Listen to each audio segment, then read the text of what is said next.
As we come towards the end of January 2021, I must say the month has actually passed by so fast. 2021, get ready to be in gear.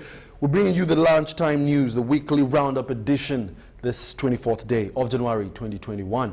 Now, in our top stories this afternoon, President Yoweri Kaguta Museveni Museveni this week made a grand homecoming from his country home in Rwachitura, Chiruhura to Kampala for the first time since last week's polls. Now, Museveni was a week ago announced the winner of the hotly contested January 14th general elections, and he garnered 58.64% of the votes against his closest rival, the National Unity Platform flag bearer Robert Kyagulanyi, also known as Bobi Wine, who got 34.8% of the cast votes. Now, from Rwachitura, President-elect Museveni made several stopovers to greet his supporters who were seen standing over by the roadside along the Kampala-Mbarara roadside.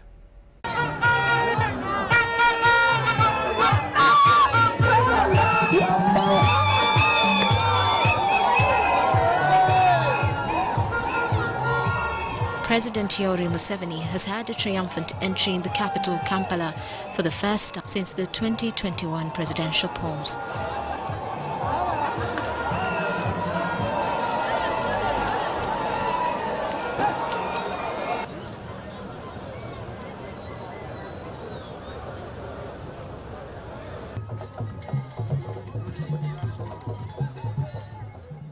Earlier from Rwachitura, President-elect Museveni made several stopovers along the Kampala-Mbarara highway to greet his supporters who were seen standing by the roadside. Lyantonde was among the first to receive his appreciation for securing their future with the NRM. He cautioned them against COVID-19.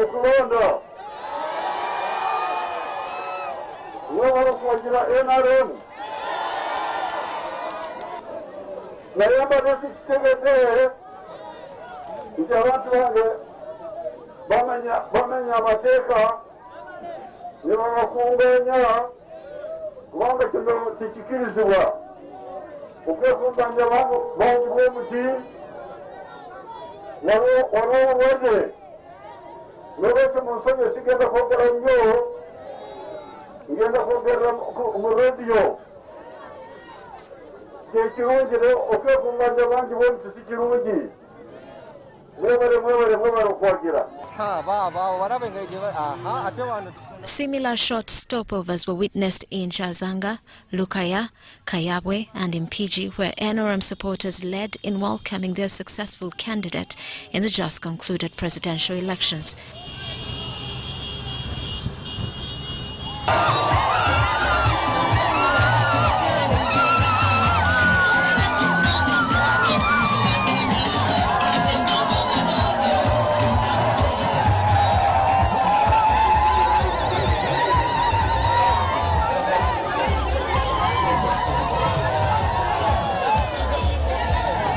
Celebrations and excitement grew bigger as General Museveni made his way into Kampala city via Busega in Rubaga division.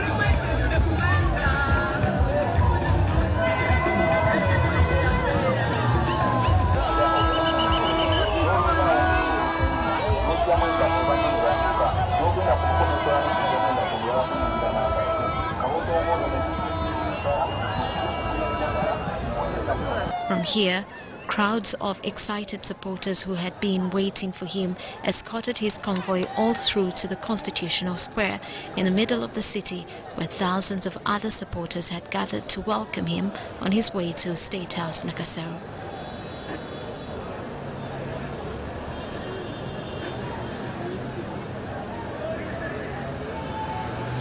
This was his last stopover after a nearly 5 hours drive from western Uganda.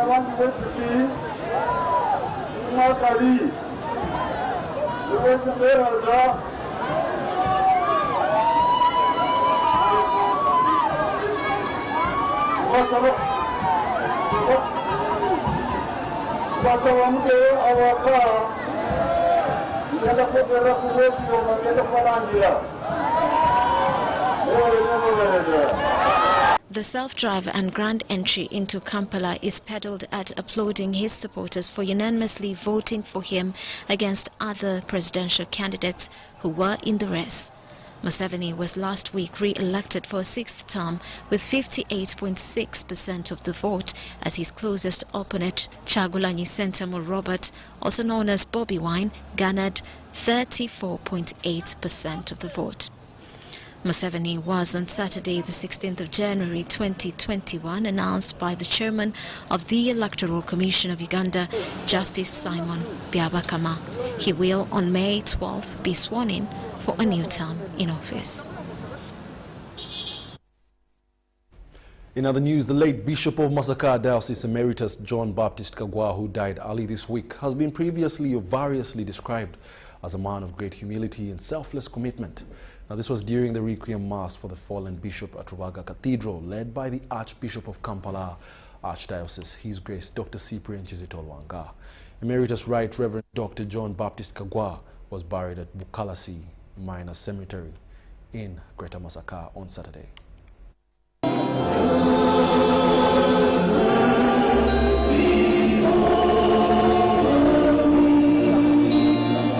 Mourners this Friday converged at Rubaga Cathedral in Kampala. Pray for the repose of the soul of the late Bishop Emeritus John Baptist KAGGWA, former of Masaka Catholic Diocese.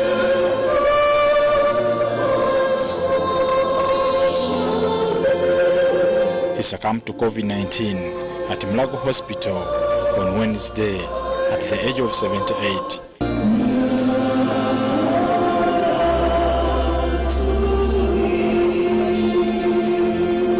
The Archbishop of Kampala Archdiocese, His Grace Dr. Cyprian Kizito led the Requiem Mass, assisted by Bishops Christopher Kakozo of Rugazi Diocese and Bishop Emeritus Matthias Sekamanya.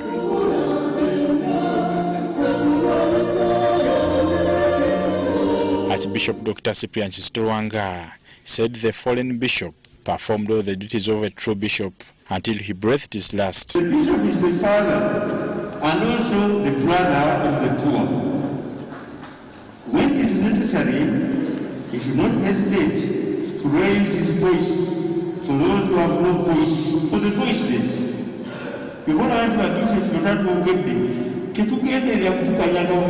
No. We are just a voice of the voiceless.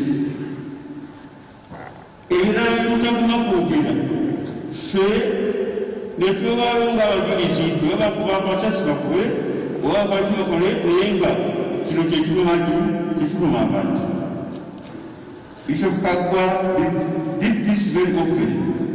He has been a voice for the voiceless, for which we thank you. Wanga urged political leaders to emulate the tolerance of the late Bishop KAGGWA, who forgave those that wronged him, including those that tear-gassed him in Mityana last year, as he performed prayers for the Mbogo clan.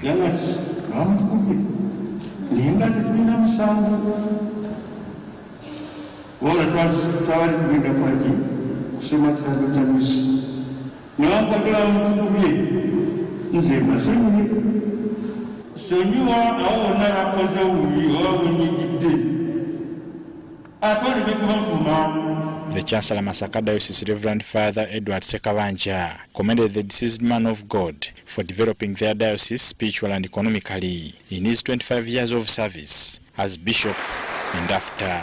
Twebaza Katonda olw'ekirabo eky'obusumba kiyamuwa ate kyatusumbyemu emyaka 25 beddu ng'akulembera essaza ery'e Masaka. Bishop Kaggwa obadde muzadde obadde Sseruganda. On behalf of the family, Dr. Majeda thanked God for the life of Bishop Kaggwa, who was a uniting figure. Abadde ayagala nnyo okubeera obumu era nga tayaniriza ngambo. Abadde ayagala nnyo amazima obwenkanya n'eddembe. More condolence messages from Buganda and central government hailed Bishop Kaggwa's humility in serving humanity. Abalimba Bishop Kaggwa abadde omusajja mwogezi w'amazima ng'amazima agoogeranga bwagalaba olaba naffe ng'atugambako ate nga tumuwulira. Nze mu ministry mu department eyange y'ebyenjigiriza Bishop Kaggwa has been an asset. Era ebiwandiiko byatuwadde n'amagezi g'atuwadde basewo tunaagateeka gonna mu nkola ebyenjigiriza mu Uganda bijja kukyuka nnyo. Born on 23rd March 1943, John Baptist Kaggwa was Bishop Emeritus of the Roman Catholic Diocese of Masaka, where he served as the ordinary from 10th January 1998 until his retirement on 16th April 2019.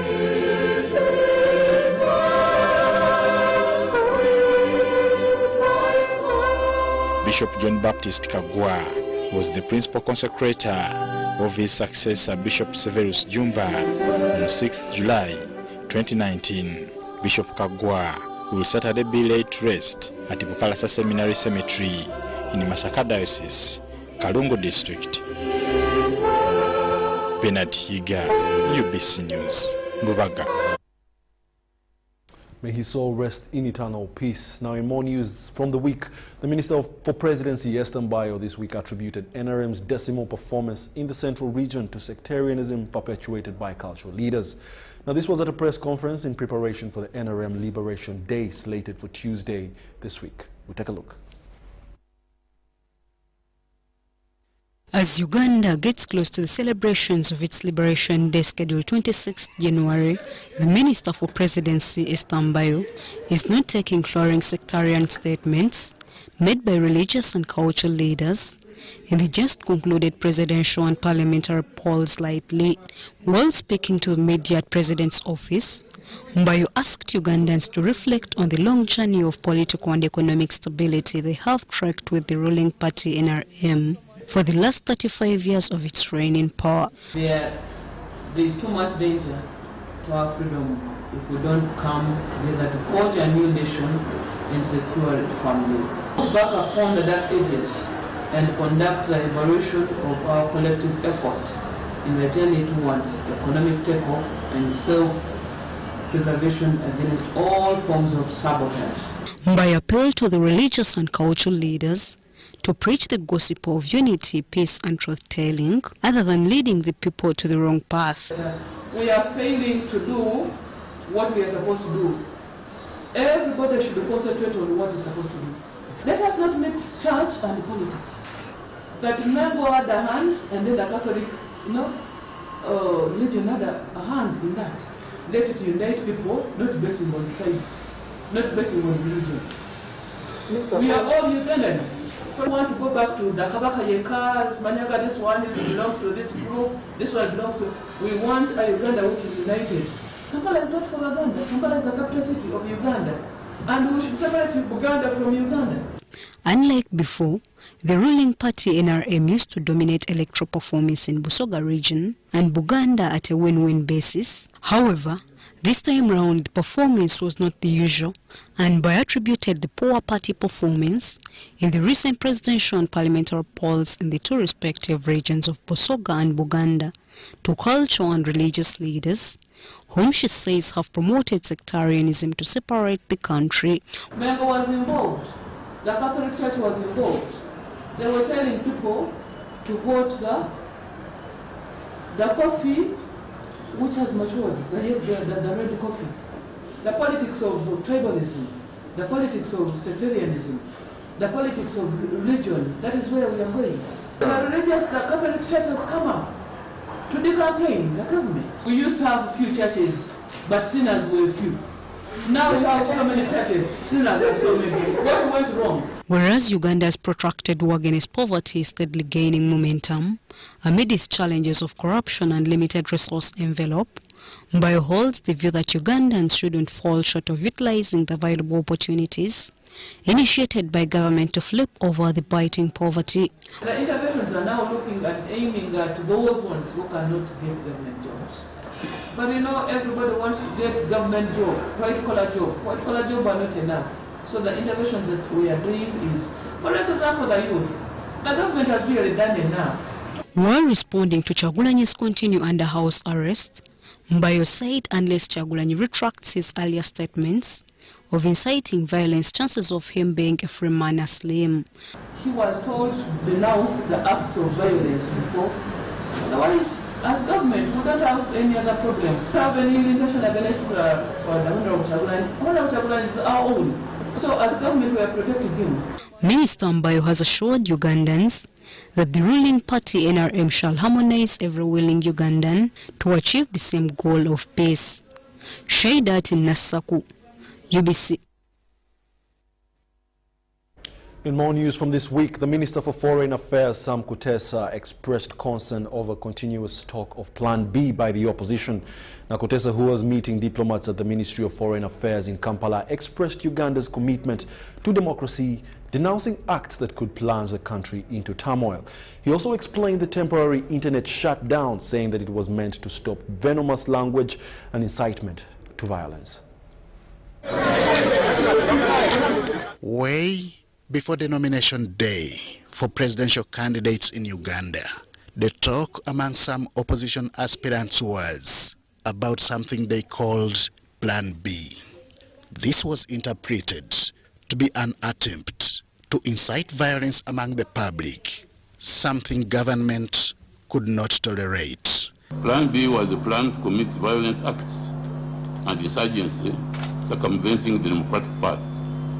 To this day, they have continued to stoke fear and incite violence, which was a clear and present danger to the security and stability of the country and its citizens. Unfortunately, talks inciting the public into possible violence still continue, despite conclusion of presidential elections. It is against this background that the government deployed the army in Kampala and its surroundings. This was done to assure the public that they would be ordered during the elections, and to those who wanted to disrupt peace, the message was that please do not dare to do so. This was just part of the communication that Foreign Affairs Minister Sam Kutesa made as he met diplomats in Kampala. He also explained what created the need for temporary shutdown of the internet. The temporary shutdown of the internet was a necessary step to stop the vitriolic language and incitement to violence, which was a threat to our democratic process and the security of the country and its citizens. It is noteworthy that despite efforts by internal and external actors to promote violence, the government has been able to preserve the peace. Some diplomats may have had reservations on the current state of affairs in the country, but others welcomed the gospel of peace. The most important thing was to have the peace of Uganda during the elections and safety and security of all of its citizens who have participated in the elections, and that still remains important.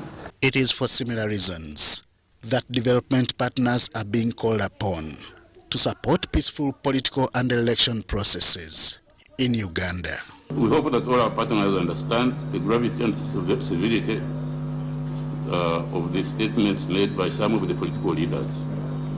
The insurrection of November 2020 in Kampala and other areas of the country was unprecedented, but not spontaneous. some of these leaders aided and abetted the rioters. Following successful presidential and parliamentary elections in Uganda, Kutesa is optimistic that the remaining electoral exercises will be peaceful. Local government council elections have been conducted on 20th January 2021, with others expected to continue up to 3rd February 2021. Henry Okurut, UBC. Now, still from this week, over 60 special police constables staged a mutiny in HOIMA city demanding for their unpaid allowances. They stormed the Electoral Commission offices demanding for allowances and for guarding elections. Each constable was supposed to be given a daily allowance of 40,000, and it took close to 2 days before they were dispersed with tear gas.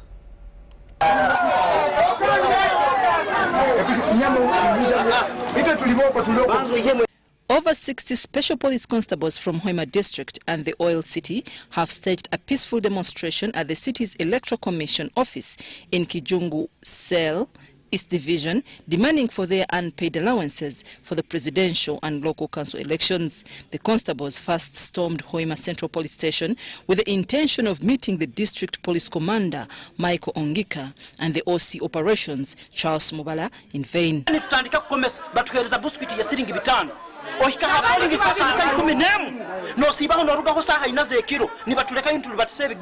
tufunire biscuit yesiringi bitano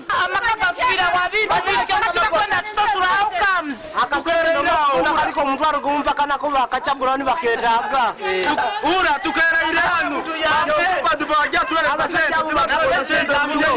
Mildred Katusabe and Wilbur Tumwesije, some of the protesters say the agreement signed with the commission entitles 40,000 shillings allowance to each constable per polling day.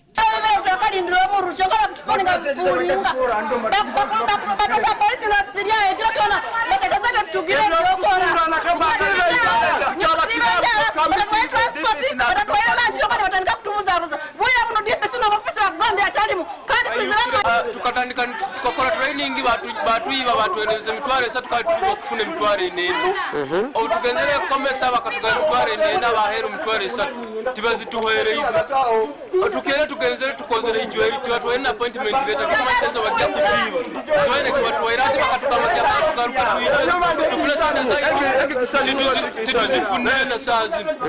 Michael Ongika, HOIMA DPC, has confirmed on phone that it is true the SPCs are demanding their allowances, but promised to pay them soon. Money now, and we are not yet picking money from Electoral Commission. So I've sent their operations. Those ones who have come from far, pay them now because the transport is not there. Then those ones who are from near, I told them all of them to come tomorrow. Because paying that money, we need to give someone who is specific to pay them. People eat people's money. Okay. To send the money from Douglas, and then they are paid. Then the rest will be paid tomorrow.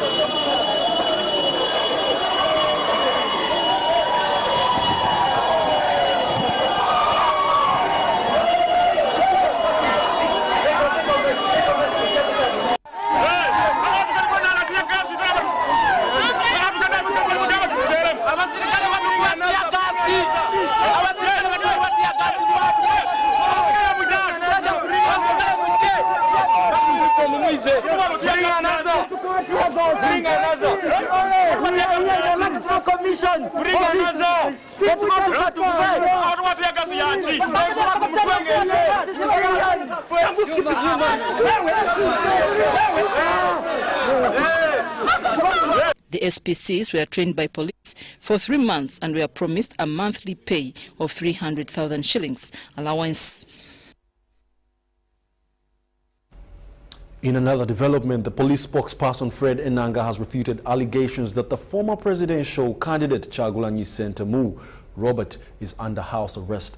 Enanga also denies that the police beat Mityana Municipality legislator Honorable Zake, who was briefly admitted at Rubaga Hospital. Now, this was at a joint security meeting held at police headquarters in Naguru. The eve of the presidential polls, police spokesperson Fred Enanga says working with other sister security agencies, they obtained leading intelligence clues that some elements whose acts of subversive nature were inclined to instigating riots, burning fuel stations in the central business and blowing up electric transformers in and around Kampala district. Enanga says obtained reliable intelligence information indicated that the planners wanted to use violence as a medium of expressing discontent about the outcomes of the just concluded presidential results. The intelligence dossier reports that the architectures of the riots were supposed to pitch camp at Magere and Kasangati, where new presidential candidate Robert Chagulanyi and former FDC presidential retired Colonel Dr. Kizza Besigye respectively stay. But we do have our surveillance teams that are there, and they are trying to counter any plans of seeing to it that there are violent demonstrations and also mass riots that are instigated, as had been threatened by some of those agencies. The joint security operations also foiled what would be the major supply of routes for protesters into the city. The routes were identified to be Gayaza, Hoima and Mitiana roads, among other flashpoints for mass riots. While earlier media reports indicated the National Unity Platform presidential candidate Robert Chagulanyi was under house arrest and his freedom of expression and movement limited, Enanga says the media reports are treated as blackmail while Chagulanyi remains a free man to enjoy all his civil liberties, including meeting his lawyers and close henchmen. Our security teams there are having a controlled arrangement of visitors who are going in and coming out. So the preventive, it's not that Honorable Chagulanyi is under house arrest and so on and so forth. At the joint security press briefing, it was revealed that over 50 people are under police custody on account of speaking false and harmful propaganda that Mitiana Municipality Member of Parliament-elect Francis Zake has been gunned down to death. He was not beaten, okay? Zake was not beaten. Zake wanted to force his entry into the home of Honorable Chagulanyi, all right?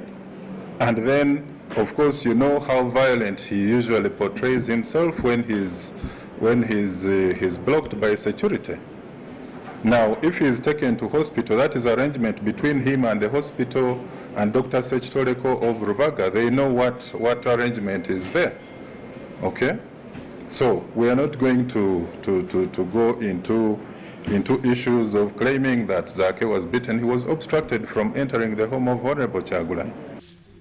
Regardless of skirmishes between security operatives and rioters in massacre, UPDF spokesperson Brigadier Flavia Bekwaso appreciated cooperation of law-abiding civilians with security forces in containing the situation and maintaining peace across the nation. As long as the situation still remains kind of unpredictable, they will be there, and this is throughout the whole country. In all areas where we think you may like to have, people coming up or riots getting done, or the youth getting up, the soldiers will still remain there, or security will remain beefed up. Despite of the recommended efforts in maintaining peace across the country during the presidential, the weekly crime report indicates that over 1,074 people were arrested and will soon be arraigned in court for the preferred charges against them, categorized into 48 accounts. Sharon Chomjisha, UBC News. Now, speaking relatedly to the same youth, marking the General Court Martial this week charged 7 youth of unlawful wearing red berets, a monopoly of the Uganda People's Defense Forces. However, they all pleaded not guilty to the said offences, and court remanded them to Chitalia prison on the 1st of February. The accused who appeared before the Chairman General Court Martial, Lieutenant General Andrew Guti, include Bonjo Christopher, Chigozi Jamilu, Senyonga Regan, Migade Kasim, Kaiwa Julius and Nyombi Moses. Before court, the 7 accused persons were charged with 1 count of unlawful wearing of red berets, uniforms belonging to Uganda People's Defense Forces. Particular to the offense Session was returned on or around the 18th day of November 2020, while at Kakidu village, without authority, was wearing a red beret, so nearly resembling one authorized for the use by the members of the defense forces, as to be likely to deceive. Prosecution led by Major Samuel Maseleje informed the court that investigations are still ongoing in this matter. However, he prayed to court to give him more time, which court granted. Basing on this, Lieutenant General Andrew Guti remanded the accused until 1st February 2021 for mention of this case. Prosecution alleges that on 18th November 2020, the 7 accused persons and others still at large were found unlawfully wearing red berets, a monopoly of defense forces, with the intention of causing confusion. The accused are charged under Article 119 and 164 of the Defense Forces. However, these are some of the suspects who were arrested during the 18th and 19th November 2020 riots following the arrest of Robert Kyagulanyi Ssentamu. Meanwhile, the same court before Chairman Lieutenant General Andrew Guti has granted a non-cash bail of 10 million Ugandan shillings to Captain Gerard Byamugisha and sureties 20 million Ugandan shillings non-cash. The applicant should not go beyond the limits of Kampala and Wakiso district without court's permission. 2. The applicant should report to court twice a month after every 14 days on Wednesdays. 3. The applicant is bound to 10 million shillings, not cash. Captain Gerard Mugisha, who is now released on bail, is facing 1 count of conspiracy to commit a felony when he allegedly stole sums of money while working with the pension UPDF office. Captain Gerard Byamugisha has been compelled to report to court every after 14 days in a month. Failure to go by court's order, bail will be cancelled. Deborah Namamonde, UBC News. Just for correction purposes, the said youth have been remanded to Chitalia prison until the 1st of February 2021. Now, in more news from this week, government is considering degazetting part of Semiliki National Park to accommodate flood victims of the 3 sub-counties in NTOROKO district. The State Minister for Disaster Preparedness, Musa Echweru, underscores the need for permanent relocation of residents to avoid human fatalities. Speaking to UBC at his home in Amuria district, Echweru said that the process is not yet conclusive, but formalities are underway. For several years, they have lived on these plains in peace with nature and engaged in economic and recreation activities, including cattle keeping, fishing and swimming. But when they thought they had seen it all, hell broke out. Lake Albert burst its banks, overflowing to the plains of NTOROKO, displacing hundreds. This thing started early last month. Like the water used to come and reach a certain level and it goes back like this. You know, when it comes and reaches behind you, you see how to control it. That's why you're seeing some sacks. You know, you have to load sacks with soil to make sure at least you sabotage water from entering the house. Saa 7 ya usiku tunasutuka maji meingia nyumbani yote na watoto na viumbe yetu, banyama yetu yote yanaweza kuenda. To the residents and victims of floods here, water is not life anymore, but a source of death. Over 1,000 residents of 3 sub-counties, including Kanara and Bweramule, were affected, and hardly anyone could hide their misery. This side of NTOROKO North A, it's no longer a residence now, it's already a lake. So I think someone can't stay this side. It is a challenge that has since drawn the attention of the authorities. The Minister of State for Disaster Preparedness and Refugees, Musa Echweru, says because of such gravity of the problem, he initiated the process of degazetting part of Semiliki National Park for relocation of these flood victims. We know what it means for tourism to be a vibrant department in our country. We know what it means to the economy. But we also know the risks involved in keeping people in low-lying areas where they risk being swallowed by the lake. So it is a very delicate balance. we might have to sacrifice part of that park, Semuliki, and relocate these 3 sub-counties. The challenge of rising water levels on Lake Albert also stretched all the way to the Midwestern district of Bulisa. I visited the place, the Prime Minister has visited the place. I think very strongly in our next term of office, we are going to make proposals. If, for example, His Excellency the President retains me in the docket, one of the proposals we are going to give very strongly is the relocation of those people to a permanently safer place. How far the proposed degazetting of this park will go in addressing the challenge, only time will tell. Henry Okrut, UBC. And now on a lighter note, government has picked 20 herbal medicine samples for COVID-19 treatment from over 30 samples that had applied, although more than 300 herbalists wanted to participate in this exercise late last year. Now the samples were recently submitted to the Natural Chemotherapeutics Research Institute for analysis following the request from the Ministry of Health to find herbal remedies to COVID-19.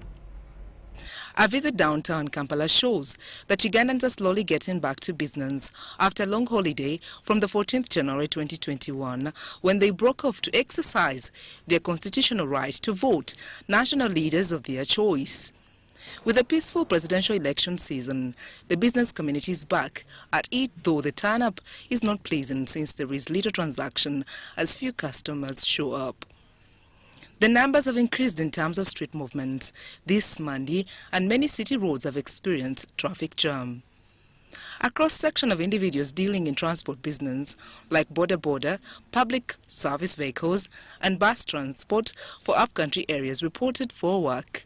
The turn-up is very high compared to people who are going to abantu tebakyatambula ekyokubiri abantu baavu bakyali batono nnyo mu kibuga n'emirimu mitono ate n'abantu babadde batiitiiza olw'ensonga nti balaba ebyokwerinda bayitirivu. The situation in markets is more like the same as traders and vendors complain of no customers amidst the peace and calmness after the election exercise.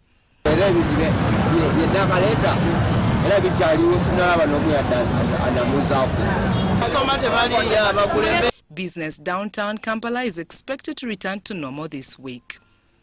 Sandra Kahonde, UBC News. Now we'll take a short break and be back with more in-depth business news, so please do stay tuned.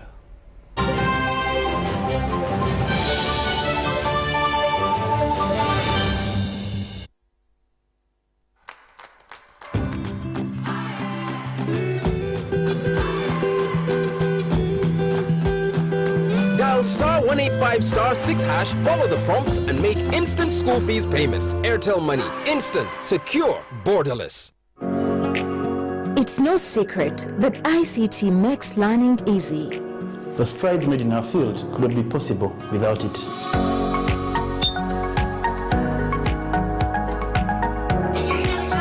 And now we can watch our favorite show. My radio is my best friend. UCC provides an enabling regulatory environment and policy guidance for healthy competition. We also facilitate ease of doing business in the communications sector through licensing, standardization, spectrum management, tariff regulation, rural communication development, and consumer empowerment. An informed consumer is an empowered consumer. UCC supports local content and innovations. Driving the development of a robust communication sector in Uganda is Uganda Communications Commission. Fruitvale Fruit Juice. Our journey begins in orchards where some of the best fruits are grown. Fruitvale Fruit Juice is 100% natural with no added sugar, filled with the wholesome goodness of vitamins and minerals that nourish your body and delight your taste buds. Enjoy real fruit juice in orange, tomato, apple, beetroot with mango, lemon mint with cucumber, mango, berry and tropical variants. Grab your Fruitvale 100% fruit juice today. Available in all leading supermarkets.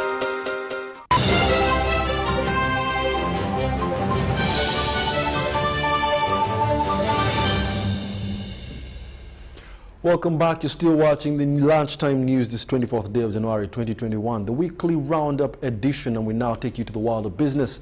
Now, the Ministry of Finance, Planning and Economic Development was this week faulted for continuous denial of budgetary allocation to the national broadcaster, Uganda Broadcasting Corporation. The chairperson ICT Committee of Parliament, Paul Amoro, expressed concern over what he describes as deliberate attempt to derail the national guidance agenda of the country. Now, he was meeting agencies under the Ministry of ICT and National Guidance in preparation for the National Budget Framework Paper for financial year 2021-2022. National broadcasters across nations are fully maintained and funded by governments, Uganda being no exception. This is a time of election. You have just concluded. Now petitions are coming in tomorrow. What are we going to say? Here there was no budget for the national broadcaster. Here we are. Uganda Broadcasting Corporation is the only national broadcaster in the country and has over the years tried to educate, inform, entertain and mobilize the public.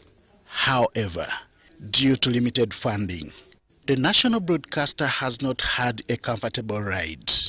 Accusing fingers are pointed at Ministry of Finance. But I want to put it on record that we didn't get any money apart from the supplementary that you managed to fight for, and they gave us 2 billion. And we're still struggling, and I hope that the committee can really interface with the powers that be, because how can Ministry of Finance arbitrarily just say they are giving us zero funding? I'll be happy if you call the Minister of Finance here and myself here and we say, okay, a minute, can you produce a minute where we agreed from finance, because I have, why didn't you move ahead to release these funds to the national broadcast? And you see what they will tell you. These are some of the issues that came up as the Parliamentary Committee of Information and Communications Technology met sector players under that docket. The committee chairperson also recognizes this challenge, calling on the Ministry of Finance to consider funding to the national broadcaster. You have support of the Speaker. I know you have support of the President. Probably I know this matter also is before Cabinet. But within, I don't want to skin this thing up to the tail right now. But at the level of ministerial policy statement, we may be forced. We want both the political heads and the technical people within the ministry to tell us if they are committed to supporting the growth of UBC. In doing so, the role of national guidance will be upheld in overcoming societal challenges and promoting peaceful coexistence. It's possible UBC can be very profitable, but that is not the push for now. UBC should come back to its feet, and I think even when it generates money, they are not going to be profit-driven. Otherwise, it loses the essence of it being a national broadcaster. The issue of increased costs of internet was also raised, with responsible agencies committing to finding remedies to the challenge. State Minister for ICT and National Guidance, Peter Ogwang, seized the opportunity to explain the disabling of internet during the recent presidential and parliamentary elections. We took a decision as a government to switch off internet for purposes of helping us manage our elections. And I want to commend the National Electoral Commission for carrying out one of the most peaceful, respectable elections of all times. Because why did this happen? We should also appreciate that as government, we are the consumers of the national intelligence. So when we take such a decision, it's on the national interest, it's on the national security. The ICT Sector Committee meeting was just one of those taking place at Parliament to consider the National Budget Framework Paper for the financial year 2021-2022. Henry Okurut, UBC.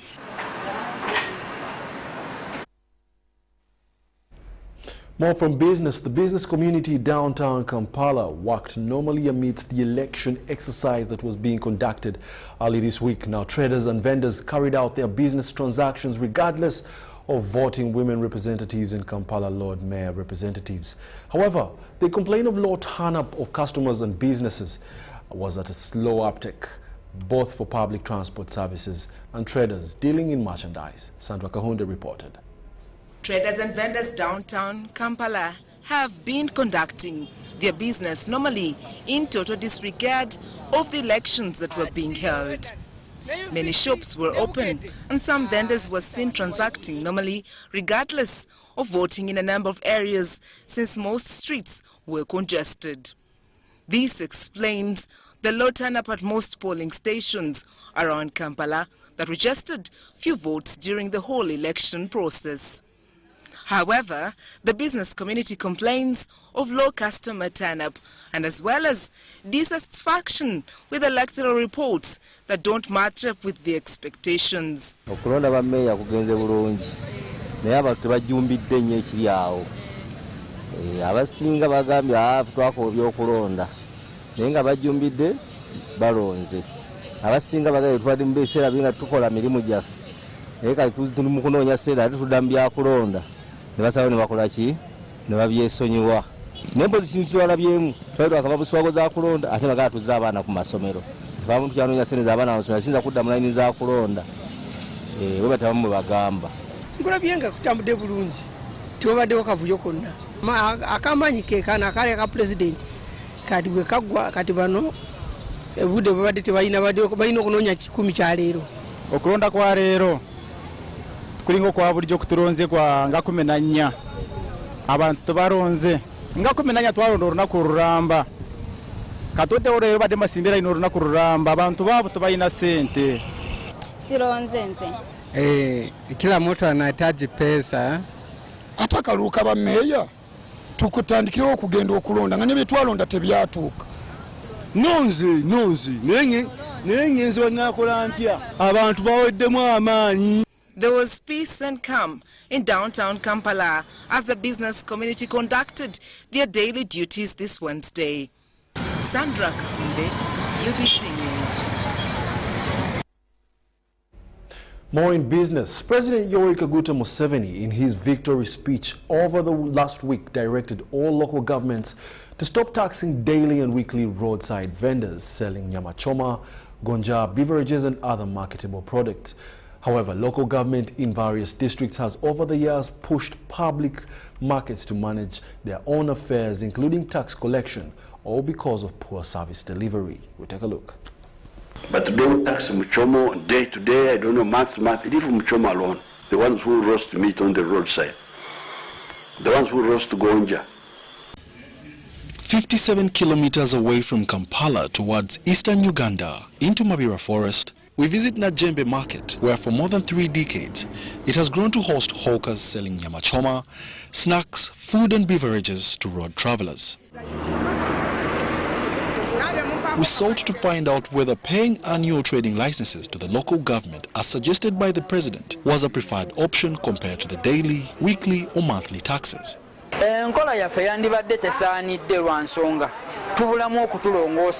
We would have been more profitable, but our hawkers earn little. We even don't have a parking. Truly, for the number of hawkers we have here, earning only 4,000 shillings a day, how much should they pay as tax?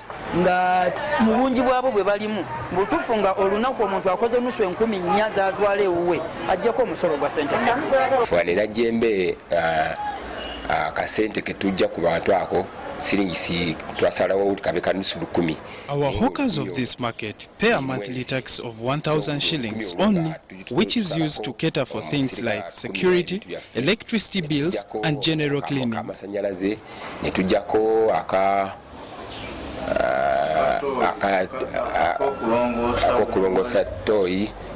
Local government has been faulted for not providing necessary aid to the market. The leadership at Najembe proposed that public markets management should be left to them. If twandibadde tusaba government nga bwebevuddeyo nti yagala okutwala obutale si kirungi kutwala butale kubanga We don't advise the government to take up management of public markets because we are capable enough to manage its affairs.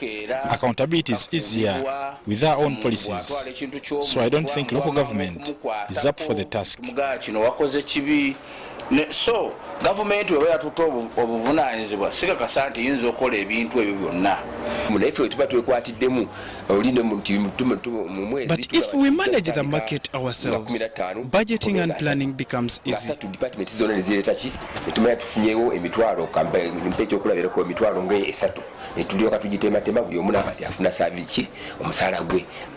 On average, the hawkers at Najembe Market, the youth and the elderly, earn a tenth of their sales, a sum that can barely cater to all their livelihood needs. We are trying to forge our way forward. In fact, we ought not to pay taxes to local government because we hardly benefit from it.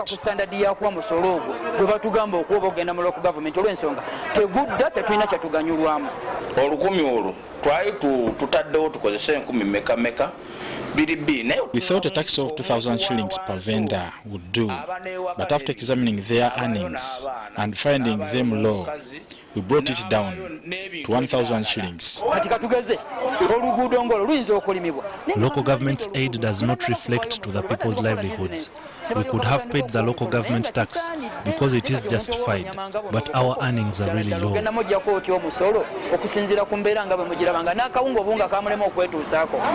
hawkers and traders at Najembe Market suggest that, yes, this would be a good idea to have annual licenses. However, local government service delivery still remains a challenge and to a greater extent leaves them out without helping them, even when it comes to a year of accountability. So they prefer having themselves manage their own taxes. Reporting for UBC News, Wadulo Arnold in Buyikwa District. Now, still from this week, government reaffirmed that the recent 5-day internet shutdown was intended to foster security during the presidential and parliamentary elections. However, the shutdown has come with huge financial losses to tech businesses whose lifeline entirely lies on the internet squarely. Now, though the business community of Uganda thinks it was wise for government to maintain a peaceful status quo at all costs to protect their investment, I reported and I found out what they have to say. The Ministry of ICT and National Guidance has reaffirmed that it was necessary to shut down the internet before and during the general elections due to intelligence gathered by police of plans to distract the election process using the internet. It was found prudent, based on the national security and the interests of our country, that during this crucial time we shut down the internet. And I want to say this, as of now, the internet has been restored, and we really want to say this, we did it for purposes of national interest of our country. We really recognize that most of our people must have lost some businesses, must have lost profits. To foster responsible internet usage, government in 2011 enacted the Computer Misuse Act, which ensures safety and security of electronic and information services, thereby also stipulating crimes when internet usage is abused. I think the government has made a lot of strides in this. Through organizations like NITA, UCC, and of course the broader Ministry of ICT, they've put up policies of internet use, fair use, abuse. Those policies have been in place. Now, it's a question of how do we implement these policies effectively.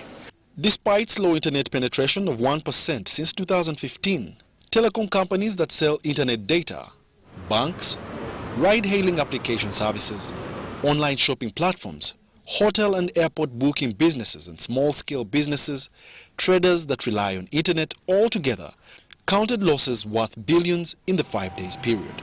We use Instagram mostly to advertise our things.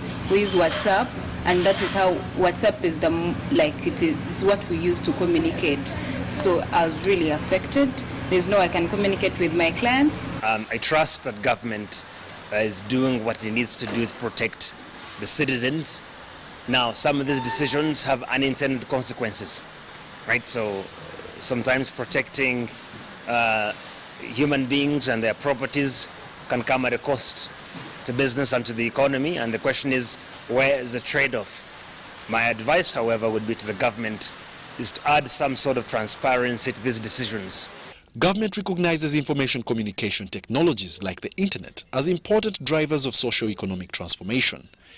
However, the business community prefers that they are forewarned for such a just cause in order to reduce the amount of losses incurred. Wadulo, Arnold, UBC News in Kampala.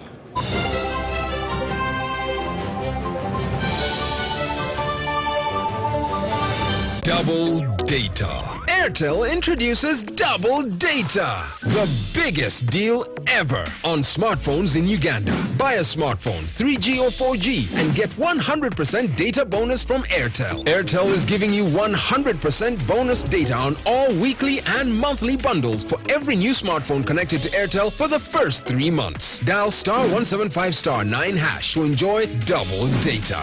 Double data, double data. Oh, bino bye biruma abayaye. Airtel, the smartphone network, regulated by Uganda Communications Commission.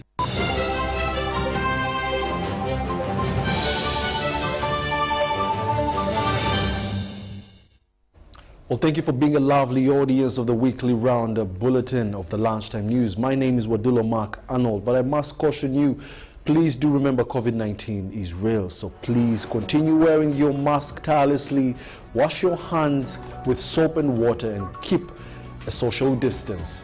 From the team, we must say good afternoon and have yourselves a lovely week.